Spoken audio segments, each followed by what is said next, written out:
got a 15-2 mare that I'm going to show jump through the winter. So if you've got any hints or tips for me. Well, I think, first of all we'll go through what I would look for in buying a pair of clippers, Okay. and then progress to perhaps clipping a horse, and I can show you how I would prepare the horse and how I would clip him, and hopefully make a good job of it. Lovely. Okay. Right, so as I said, first of all, buying a pair of clippers.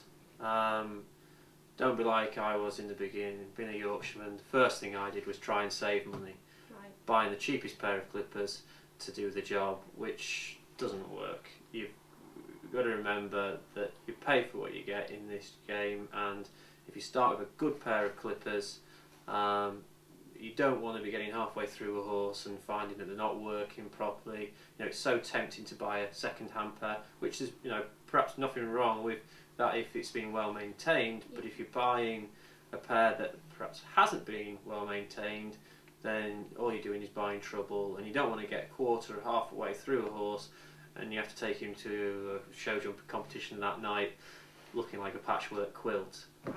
So there's several points that I would look for in buying a pair of clippers. Firstly, that they're heavy duty enough to clip more than one horse a day. There's some great little pair of clippers that say they'll last for one horse a day. But the only trouble is if you've got a horse that's maybe a little bit flighty, then you could be stuck with a pair of clippers that have overheated. You have to stop, restart.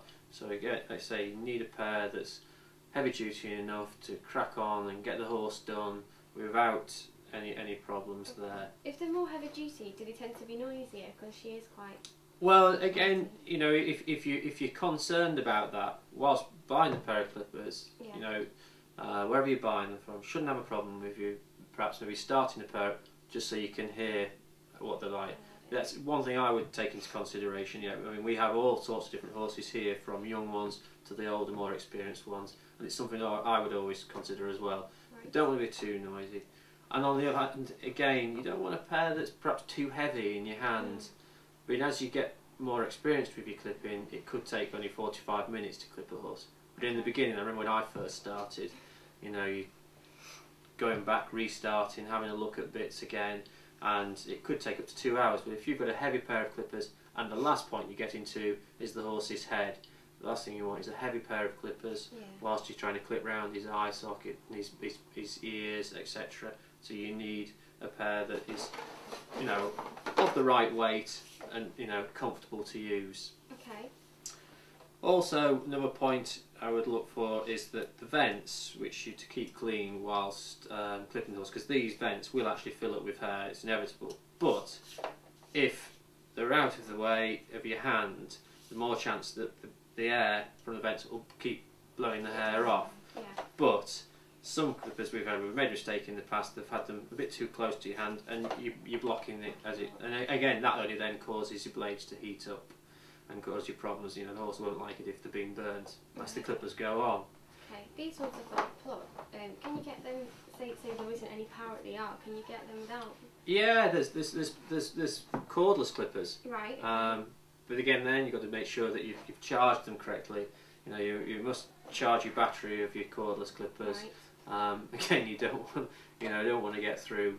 I'm talking just from experience of there's nothing worse than getting halfway through a horse and hitting a stumbling block. You try and be prepared, prepare everything, and it's all in the preparation that you want to make sure also that your blades. You don't want a pair of blades that you start clipping a horse thinking, oh, they nearly went blunt last time I was using them. If you had that in mind, then put a new pair of blades on. You don't want an old pair of blades that are starting to go blunt, chopping at the hair and causing the horse distress. And then you have to stop because they've gone completely blunt, and you have to start buying a new pair. And that horse then, I say, you might want the horse for a competition that night or the next day. Are there different blades for the different hair types of the horses, or do you just tend to use the same? Yeah, most different types of clippers provide fine, standard, and the coarse. Okay. And the fine, obviously, if you've got a horse and you show jumping, you're maybe going to go abroad or something in the summer. He's got a very fine coat, then obviously you use the fine for that. Standard would cover most horses' coats. Okay. If you're using a course, then probably you haven't put the preparation into your horse. You don't want to go set about clipping a horse the day it walks in from a field with a shaggy old coat. You'd probably be in work, rugged up, and a pair of standard clippers would be suffice to go through that.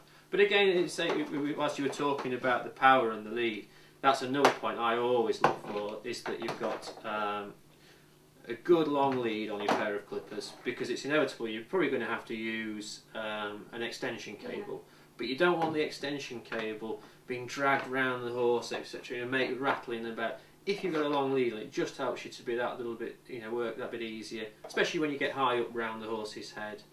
And also make sure you've got some oil just to keep on top of greasing the blades, which wants to be.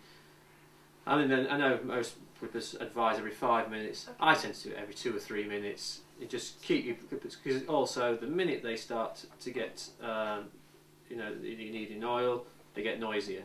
Right. So again, just maintenance really, keeping on top of things like that, and hopefully then you clip your horse out very easily. Right. Right. So we've been through looking for the pair of clippers, the perfect clippers. So we'll pack up and we'll go and set about pointing out how to clip the horse.